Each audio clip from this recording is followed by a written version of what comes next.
Další den a další pracovní pozice, na kterou se jdem podívat. Tentokrát to bude operátor výroby. S personalistou z této firmy jsem se domluvil na pohovoru. Tak se jdem seznámit.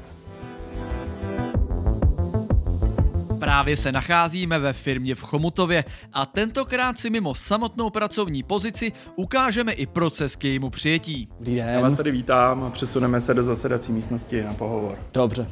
První část je osobní rozhovor. Tématem je například dosažené vzdělání nebo motivace k nabízené práci. Dále diskutujete o pracovní době, možnostech dojíždění nebo finančním ohodnocení. První část pohovoru vypadala slibně, takže mě poslali sem do tréninkového centra, kde se uvidí, jestli teda té práce jsem opravdu schopen.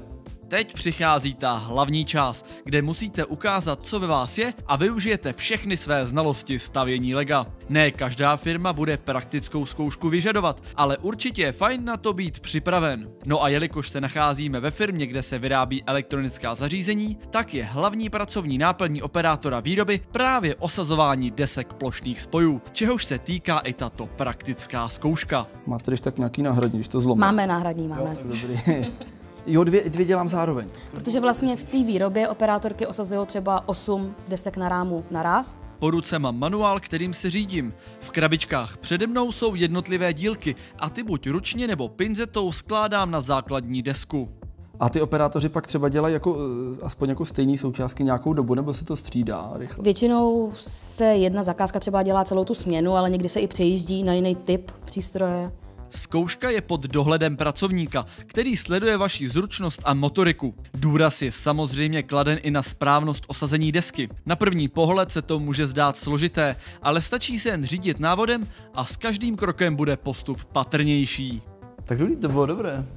Takové zábavné Lego pro dospělé a vlastně i za peníze. To vůbec není špatný. Než se ale podívám do výroby, budu muset projít ještě vstupním školením, které se týká samotné firmy, bezpečnosti při práci a dalších náležitostí. Jakmile máte i tohle za sebou, dostáváte zaměstnaneckou kartu a pracovní pomůcky. Takže teď už můžu do provozu? No ne tak úplně docela. Firma samozřejmě chce, abyste byli na svou práci důkladně připraveni a proto vás následujících pár dní může ještě trochu školit. Osazování desek totiž není to jediné, s čím se tady můžete setkat. Takže se jdeme podívat, co dalšího nás čeká. Říkám, že mít tady jako jemnou dovednost je velice s plusem. Takže si říkám, že i dámy mají možná trošku takový lepší výhodu, no. Práce s elektrickým šroubovákem? K tomu není co dodat. Snad jen, že s touto praxí už vás stavba domácího nábytku nemůže překvapit. No a aby se ze mě stal opravdu zručný zaměstnanec, vyzkouším si ještě kontrolu pájených spojů. Součástky totiž v desce nebudou držet sami od sebe. Samotné pájení zde provádí specializované stroje.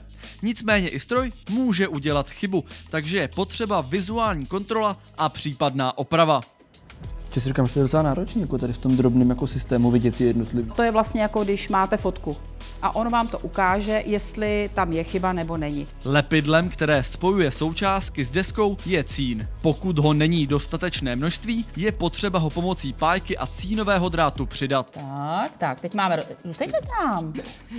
Jsem pájel jenom jednoho, je to znát. Jakmile se pájka dostatečně zahřeje, tak cín skapalní a za několik chvil opět zatuhne, což zajistí pevný spoj a správnou funkci. Nakonec ještě desku očistím od případných nečistot a je hotovo. Tak já se ptám, co se provádí tady, nebo k čemu tady to slouží? Tady vlastně máme zařízení, které slouží k měření ESD, protože vlastně každý člověk vytváří elektrostatický výboj a můžeme ty součástky naše citlivý tím zničit. A tady jste prošel zeleně, svítí vám do náramek i obuv a můžete vstoupit do výroby. Jo, takže to vlastně kontrola, jestli ty prvky, které mám, fungují. V tento moment mám všechna školení za sebou a konečně se dostávám do ostrého provozu, kde mě čeká vše, co jsem se naučil.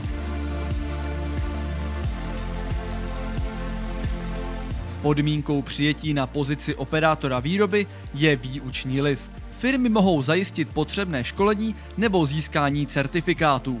Vaše pracovní doba bude obvykle rozdělena na 8hodinové směny. Dále tu máme benefity, které firma může nabízet. 20 dní dovolené, ke které můžete získat i další dny navíc. Příspěvek na penzíko a životko, roční bonusy, dotované stravování nebo firemní akce. Výjimkou není ani svozová doprava. Kdo si hraje nezlobí a tady za to dokonce dostanete i zaplaceno. Kdo si rád hrál se stavebnicemi, tady se bude cítit jako doma. Každopádně já se s vámi loučím a uvidíme se zase příště u další profese.